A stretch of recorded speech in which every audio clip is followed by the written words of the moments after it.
conference later in the day and be available to take your questions there. The police service will also have somebody doing a press conference later in the day and able to answer questions about crime-related matters overnight. For the coronavirus update, though, I'm really excited to confirm that it's our second day in a row of no new coronavirus cases in Queensland, which of course is a fantastic result as we continue to try to beat those connected clusters on the south side. We have 30 active cases, 19 of those managed by the West Moreton Health Service and 5 by Metro South. So 24 of our 30 cases are in those southern and western suburbs of Brisbane. Our total remains 1,149. In the last testing period, we tested just 2,934 samples, which is well below that goal of 5,000 to 10,000 tests a day. And so we would just reiterate that message that anyone in Queensland with symptoms should go and get tested. The Chief Health Officer will outline some measures that we're putting in place in a few key suburbs related to those clusters where we hope additional people will get tested, just to make sure that there isn't any unidentified community transmission happening in those locations. You'll all have seen, though, that while we have 0 cases overnight here in Queensland, the World Health Organization has confirmed that globally in the last 24-hour period we had more new cases of COVID-19 than on any other day throughout this pandemic. This thing isn't over. In fact, it hasn't even peaked yet. And so while sometimes it might feel like it's passed here in Queensland because we've done so well, we need to remember that globally, this pandemic is still getting worse. More people are still dying. Israel, for example, in a bid to deal with their second wave, have gone back into lockdown. Their residents will only be allowed to move within 500 metres of their homes for the next 3 weeks, underlying just what could happen if we were to experience a second wave here in Queensland. That's precisely why we need to keep this virus out. I'll ask the Chief Health Officer.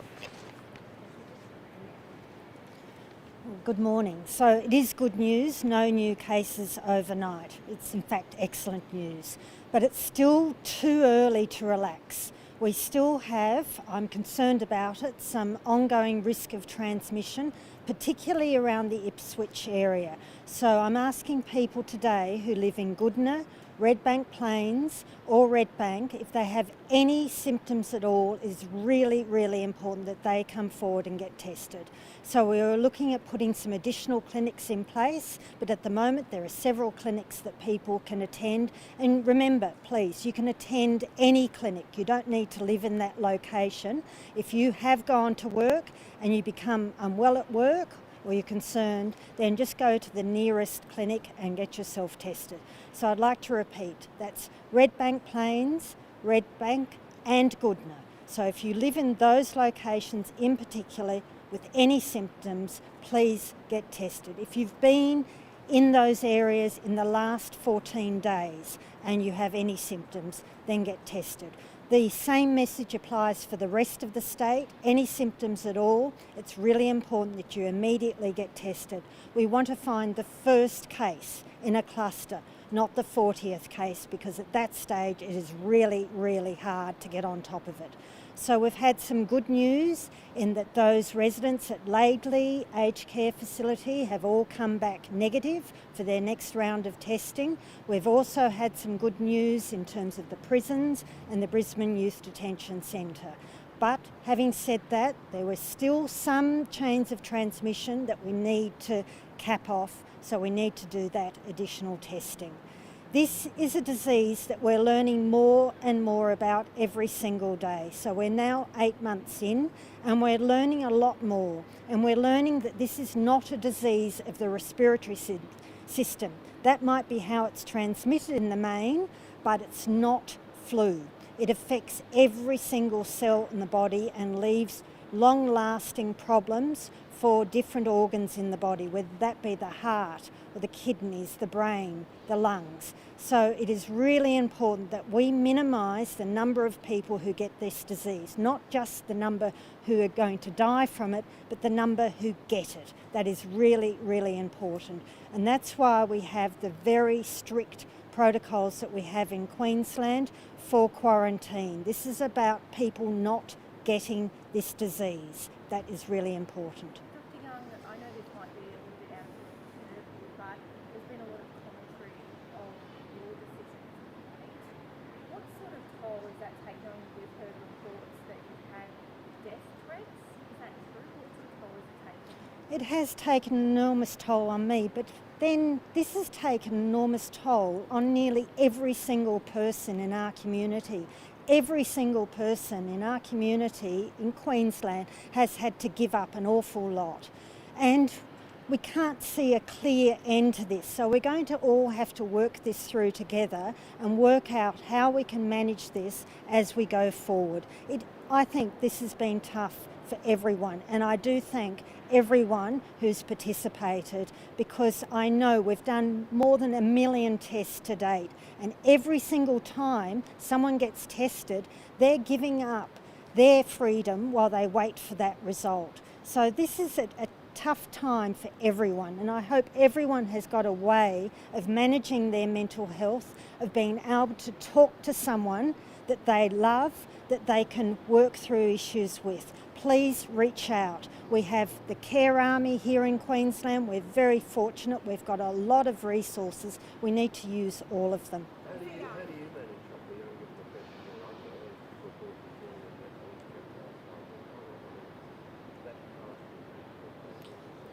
Well, actually, that helps me. That our government here in Queensland is prepared to support me to that extent is, I think, the support that they've shown to me, and has made me feel much, much safer doing what I need to do and knowing that I'm supported in doing it. It must be tough. It must be tough. Of course it's tough, but as I say, this is tough for an enormous number of people, and every single one of us, myself included, needs to think what they can do to help themselves. So I went for a long walk on Saturday, and that helped enormously, being out and in the fresh air, and being able to see our beautiful, beautiful scenery and community here in Queensland. So. Given the pressure you're under,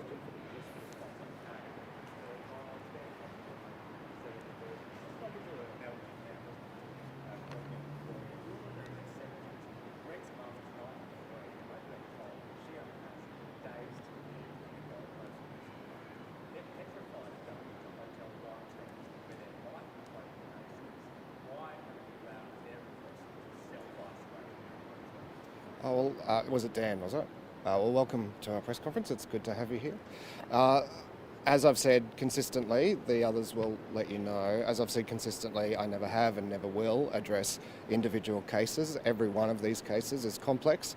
As we've learned in recent days, I think the Prime Minister made a mistake talking about a couple of individual cases recently and was left with egg on his face when the facts of those cases came out. So I'm not going to get into the detail of those cases. I know that the Chief Health Officer and her team go through them all very, very carefully, and wherever they can, they are as compassionate as they possibly can be, while also ensuring Queensland is kept safe. How does it make you choose? Well, no, it's your first go. Alison's been here the whole time. How does it make I don't know how many ABC reporters you want to have. Sorry, Alison. How does it make you feel hearing the attacks on Dr. Young, the fact that she's receiving death threats and has to have police outside of her house? Well, it makes me feel sad, but none of us asked to be in these roles and to have to make the kinds of decisions that we've had to make. Those of you who have been here throughout will know how difficult those decisions have been sometimes, how heartbreaking they've been sometimes. But Dr. Young has, I think, always done her best to make the right decisions for Queensland, and that's borne out in the results. Sometimes those decisions have been hard. The results have had impacts on people, on individuals, on their families, but the result of those decisions, the cumulative result of those decisions, is Queensland having been kept safe. Dr. Young, sorry. Sure.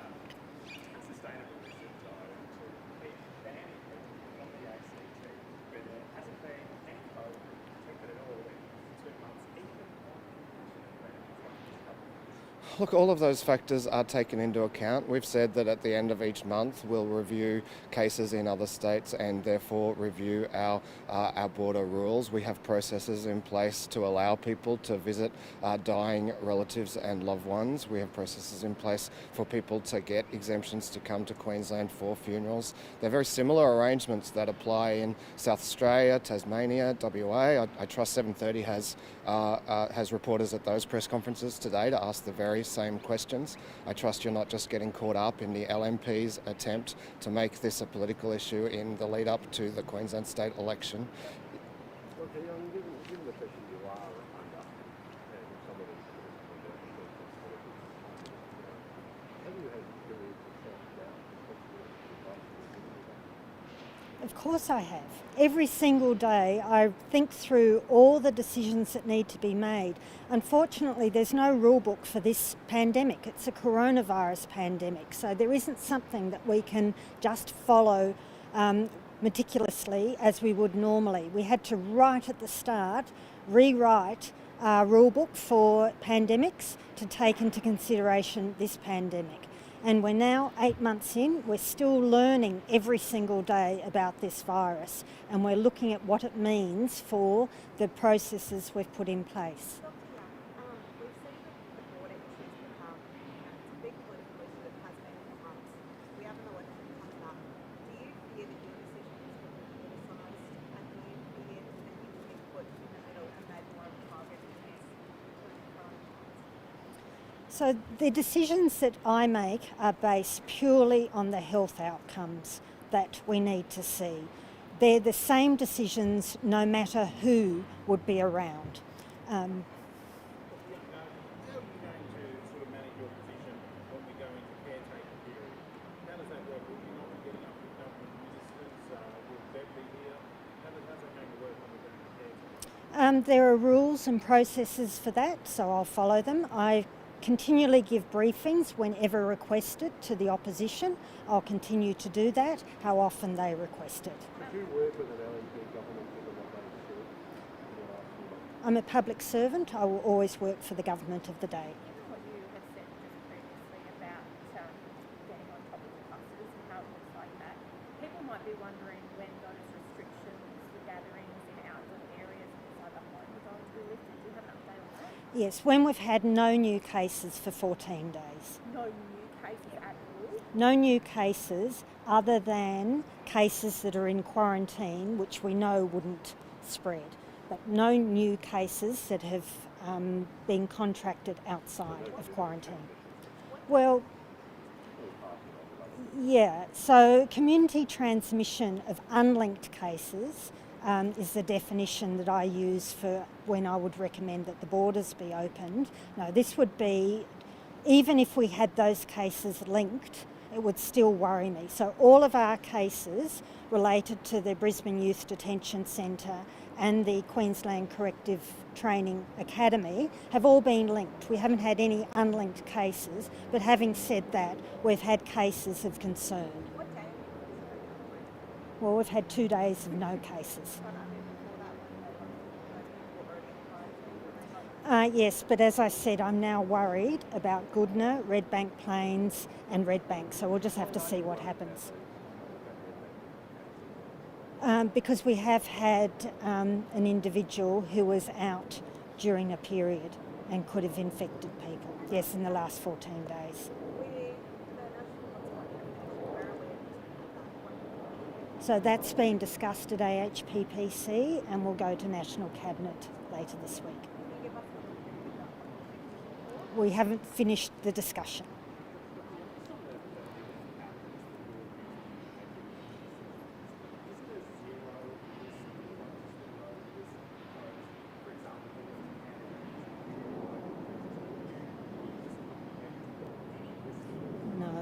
No, the policy framework we're working under that's been agreed at National Cabinet is suppression.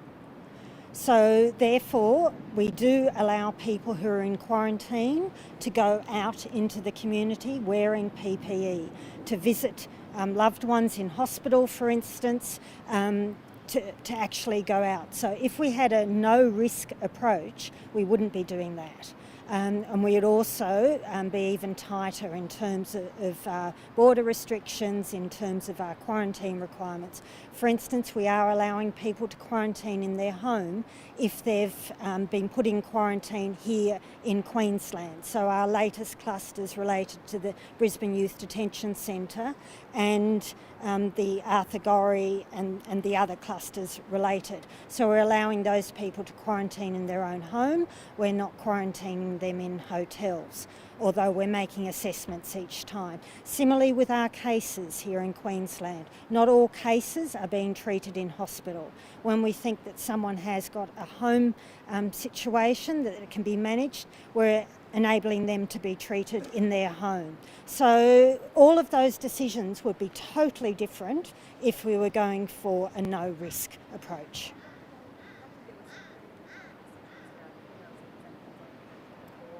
You're talking to your colleagues around the country every day. Are they doing similar things on like the New South Wales and Victoria border? Yes, they are. Why do you think You're getting targeted then for these sort of decisions? I think my colleagues are as well. I think this is a really difficult time for everyone because these are difficult decisions. I can understand why some people feel that they don't want to go through whatever's been asked because they don't fully understand, and that's been possibly a failing in getting that information out to people so people understand that this is not the flu. The flu makes you sick, and then a small number unfortunately die, and often the little ones under age 5 and the elderly and other people with complex medical conditions. But if you survive and you recover. That's not the case for this disease. We're seeing more and more people who get this infection don't fully recover. So that's the difference, and I think that's what hasn't been understood broadly in the community. The other issue that I don't think that has been broadly understood is that you can, and we're getting more and more information every day, transmit this infection, although totally well, up to 72 hours we've now seen before you get any symptoms. So it's that person in the street who is totally well. If you spend more than 15 minutes close by with them, you could end up getting infected. And we've seen that in New South Wales on public transport, which is why I've put out that message. If you can't socially distance, it's time to wear a mask. And I noticed today we've not got any people here with masks on, but you're all socially distanced. The other day there were people with masks on. You came to the press conference, so clearly people feel that our latest outbreak's under control. It's not. I hope it is, but it's too early to say it definitely is. We need to wait till we've seen that 14 days clear.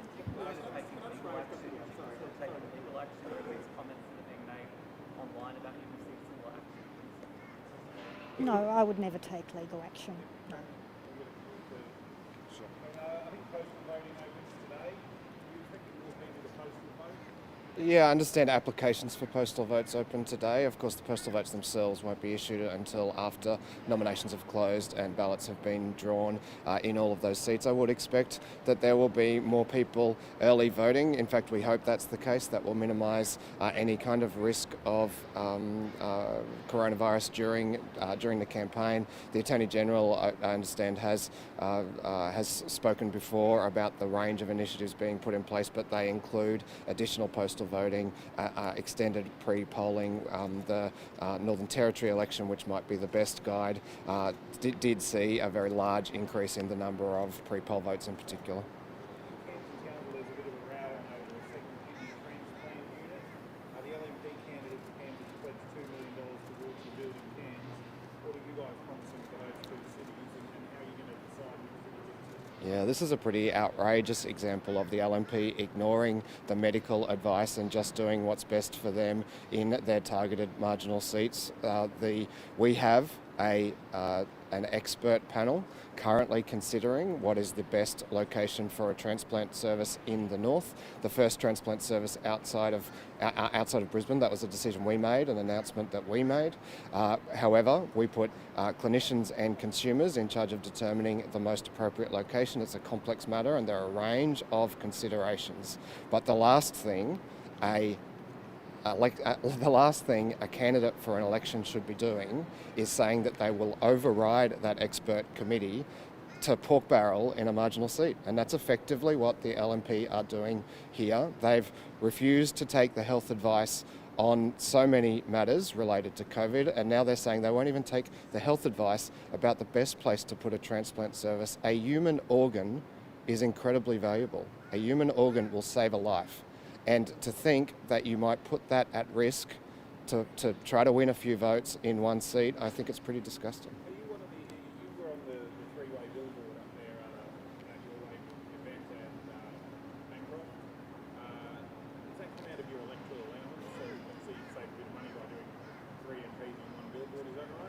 And why is that appropriate to use your electoral allowance for that? Look, that billboard is at the corner of the 3 of our electorates.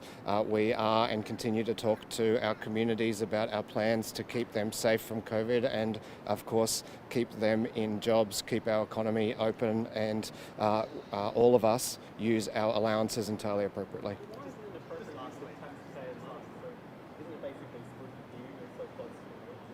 I know the purpose of those allowances is to communicate with our communities and communicate with our communities about what we're doing. That's what we use our allowances for. It's entirely appropriate. Once upon a time we used to buy Quest ads, but you guys stopped printing it. Sorry.